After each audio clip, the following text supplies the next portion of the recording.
You can become a leader even if no one has given you that right. Without an office, without a team, without a status, but with the power of influence that changes other people's lives. How is that possible? Because true leadership doesn't depend on a position, but on personality. That's exactly what we'll talk about in this video. And closer to the end, I'll show you practical steps on how to become the kind of person others follow without even asking who you are. Have you ever seen a person walk into a room and everything around changes? No one announces them. They don't have a badge on their jacket or an office with a nameplate, but people notice them, people listen, people respect them. Sometimes they don't even speak, yet their silence is louder than the speeches of executives. That is influence, true influence, not tied to a title, but cultivated in character. And here's the paradox. The greatest leaders often didn't start as leaders.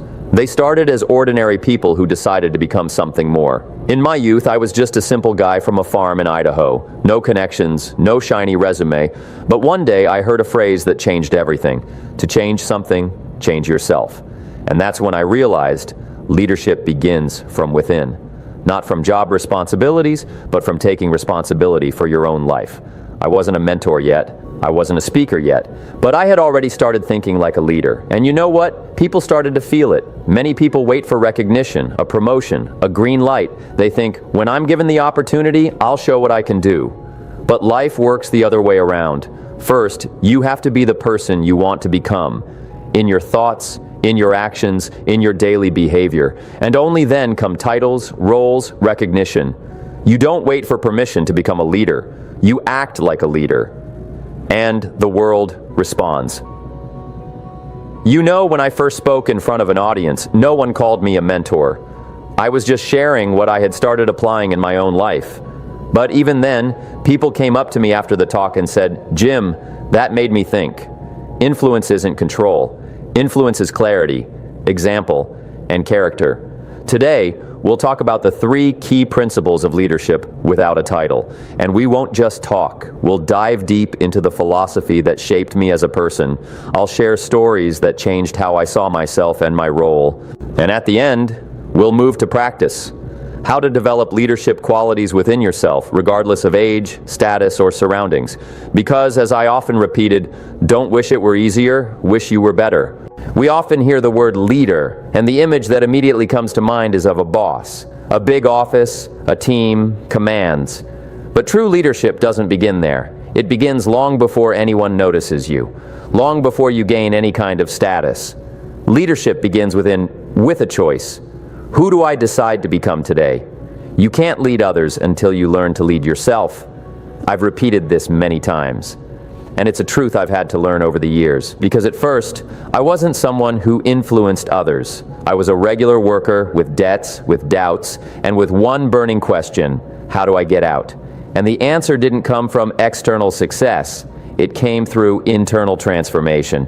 My mentor, Mr. Schoaf, once told me, "Jim, work harder on yourself than you do on your job." And I started small. I changed how I approached each day. I didn't wait for a new chance. I created it every day. I began reading. I started asking questions. I stopped blaming and started taking responsibility. And over time, I understood something fundamental. A leader is not the one who stands in front of everyone, but the one who changes first. You can't be an inspiration to others if you yourself are uninspired. You can't lead people somewhere you haven't been. That's why the first principle of leadership without a title is this: a leader is a state of being, not an external assignment. When I talk about the internal philosophy of a leader, I mean a set of values, habits, and beliefs that shape you as a person, even before anyone acknowledges your role. Because leadership is an energy that others feel. People won't always be able to say why they're drawn to you, but they'll feel it. You have clarity, you have stability, you have direction. I remember once speaking with a man who said, "No one listens to me. At work, I'm ignored. At home, I'm unheard." I asked him, "Who do you believe you are? Who are you living as on the inside?"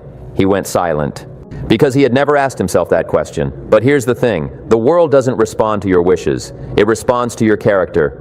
If you live like a person of influence, with responsibility, discipline, and clarity, the world begins to hear you. This isn't magic, it's the law of character gravity. Imagine a traffic light. When you approach an intersection and see green, you go without thinking. If it's red, you stop. The traffic light doesn't speak, doesn't shout, doesn't explain. It just exists, and you respond. Leadership works the same way. It doesn't need loud declarations. It's silent but obvious. I believe in the power of quiet leadership. You don't need to convince people with words. You convince them with your presence.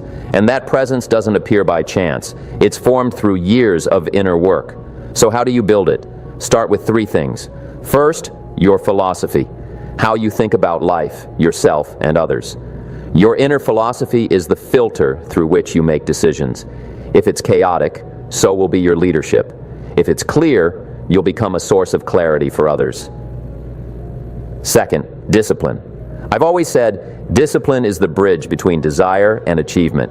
It doesn't matter how great your ideas are. If you don't have the strength to follow through, no one will trust you. Discipline is when you show up on time, not because someone is watching, but because you respect yourself. And third, gratitude and humility. Surprising, isn't it? But a true leader doesn't see themselves as better than others. They simply know who they are and accept that role with gratitude. Humility isn't self-deprecation. It's the understanding that your job is to serve. And the greater your influence, the greater that service. Now imagine, every day you wake up and ask yourself, not why am I not being given leadership, but who do I need to become to be worthy of it? That changes everything. Because true leaders don't wait for roles. They become the kind of people others want to follow. And that's not all. Because in the next part, we'll go deeper into the external manifestation of inner leadership. How to influence through example, even when it seems like no one is watching. Remember your first day at a new job? You walk into the office, look around, everyone is busy, everyone is handling something, everyone already has their place, their responsibilities, and you're the new one. No status, no authority. And right in that moment, many people feel a wave of fear. Who am I here to change anything? But a true leader doesn't wait for official recognition. They begin acting right away, not for status, but from an inner calling. I was once just like that. When I started, I had neither capital nor a team, but I already knew if I could be an example, people would follow. That was my strategy. Not persuading, not convincing, just living in a way that made others want to ask, what are you doing differently? Because true influence is not in words. It's in how you show up in the world. Do you want to have influence? Start with how you enter a room, not in terms of volume, in terms of energy, clarity, focus, inner peace. All of it is instantly felt. And even those who don't know your name already perceive you as someone who knows where they're going. I remember a young man who came up to me after a talk and said, Jim, I want to be a leader, but I'm in a low-level position and no one listens to me. I replied, don't wait to be listened to. Start living in a way that makes you impossible to ignore. And that doesn't mean being pushy. It means becoming the embodiment of values that are lacking around you. Look at those who influence silently.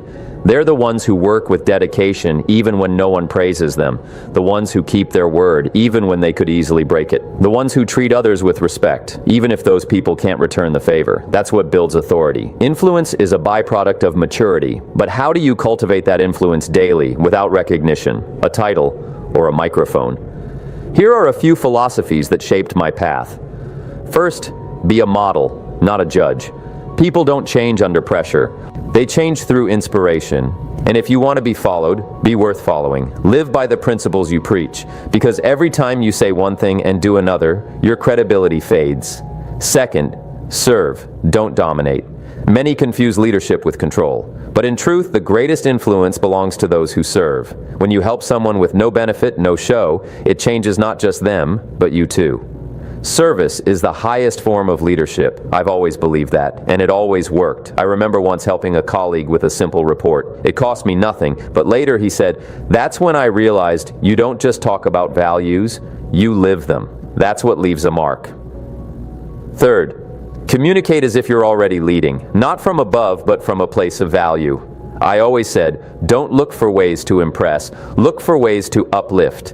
If your presence makes people better, they will seek you out. They will listen, even if not immediately, even if not out loud. Now imagine, you're not a manager, but you're the first to arrive at the office. You don't have signing authority, but you always keep your promises. You're not on stage, but your eyes reflect confidence, your actions consistency. How long do you think it takes before people start taking you seriously? Often, not long at all, because people aren't blind. They see who is living genuinely, and that's where the magic begins. You create influence before you ever have power, and when power does come, it doesn't change you. It simply amplifies who you've already become. Think of the story of Edwin Barnes. He had no money, no education, but he had a vision to become Edison's partner. And even though he was given the simplest job at first, he did it as if he were already a co-owner. In the end, Edison entrusted him with a major project, because Barnes' influence began long before he had any official status. All of this comes down to a simple truth. You are your influence. And you create it every day, even when it feels like no one is watching. And remember, this isn't the end. Because in the next section, we'll dive into the leader's personal transformation, how to change yourself so deeply that you never go back to your former self. Ready for that inner leap? Then let's move forward. Each of us has two versions, the one we are now and the one we can become. And there's no abyss between them, just a decision, a daily one, sometimes painful, sometimes barely noticeable. But it is the main difference between those who stayed in the shadows and those who began to shine without the need for spotlights. I realized this when I hit rock bottom, with an empty wallet, a pile of excuses, and a deep feeling that life was simply passing me by. And if it weren't for a meeting with someone who challenged me to change instead of complain, I might have stayed exactly where I was. My mentor told me, "Jim, you have to become someone you respect." And that became a turning point. Because as long as we try to be someone for others, we lose. But the moment we choose to be real with ourselves, we start to win at life. True leadership doesn't begin with leading others. It begins with finally stopping the escape from yourself. Stopping the lie that we're not ready, that we'll start someday, that we first need confidence, resources, time. What you need first is one thing: inner honesty. Because a leader is someone who looks truth in the eye and says, "I will recreate myself even if I have to give up everything old." Now here's an important question. Who are you without your old habits, without fear, without the victim mindset? Who are you if you stop living based on others' opinions? Are you ready to take responsibility for every "I didn't make it, I couldn't, they didn't let me," and never say them again? Because here's the truth. Your old version is not your home. It's just a temporary stop. And as long as you find it comfortable, you won't take flight. You'll feel safe. But safe doesn't mean happy, and it definitely doesn't mean influential. Transformation isn't a one-time event, it's a process. It's when you build a new habit every day to replace the old, when you learn to stay silent instead of complaining, when you read instead of scrolling, when you ask questions instead of defending your opinion, when, instead of waiting for better times, you become better now. I can't count how many times I've had to start over, but every time I knew I wouldn't go back. I might fall, but I wouldn't regress. I might pause, but I wouldn't give up. Because leadership isn't about being flawless. It's about rising faster than before. Let me share a story. Once I was leading a seminar for people who already had experience, positions, status. One man, the director of a large company, came up and said, "I'm listening to you, Jim, but this isn't about me. I've already built everything." I looked at him and replied, "If you're still breathing, you're still building." Because a true leader never stops building themselves. Here's the key idea. Leadership is a process, not an event. It's not a title you once earned. It's a character you confirm daily. Inner transformation never ends. And if you ever feel like you've arrived, that's the first sign it's time to go deeper. Changing yourself is scary. Staying the same is scarier, because the cost of not changing is disappointment. And the cost of effort is respect for yourself, and eventually from others. What you have today is the result of who you've become. What you'll have tomorrow depends on who you decide to become now. I've repeated this often, and it still holds true. And maybe right now is the moment for you to say, "Enough. I'm not going back to who I was. I choose to grow, even if it's hard. I choose to lead, even if I'm still walking alone." Because this is exactly where true leadership begins. And here's what's important. This transformation isn't just for you. It's for those who are watching you, your children, colleagues, friends, people you don't even know. Your story will become a guide for others. Your progress, their inspiration. Your "I can," their beginning. And before we move to the practical part, one more quote I've carried in my heart my whole life. Don't wish it were easier, wish you were better. because in that lies the entire philosophy of leadership without a title. Don't wait. Don't ask for permission. Become the kind of person others want to follow. Now it's your turn, because leadership begins with awareness. Who are you today, and who are you ready to become tomorrow? I'll ask you 5 questions. Your task is to rate yourself from 1 to 10, where 1 means this doesn't describe me at all, and 10 means this is completely true for me. Important. Don't aim to be perfect. Be honest, because growth begins with honesty. Let's begin. First question, how strongly do I lead myself even if no one acknowledges my influence? Imagine working in the background, no praise, no applause. Do you still act like a leader? If so, give yourself a 9 or 10. If you wait for recognition to engage, maybe it's a 4 or 5. As I've said, leadership is what you do when no one's watching.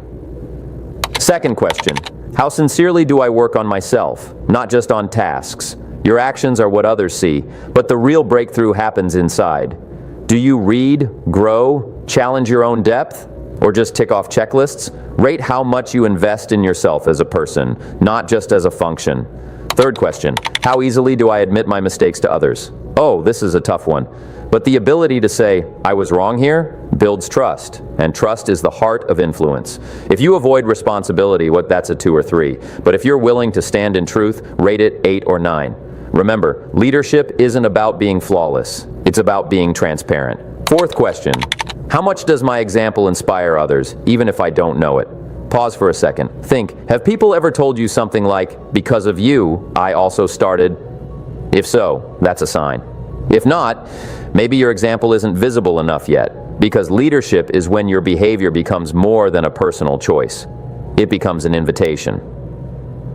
Fifth question, how willing am I to change deeply, not just superficially? This one hurts, because we all like changing what's on the surface. New goals, new plans, new words.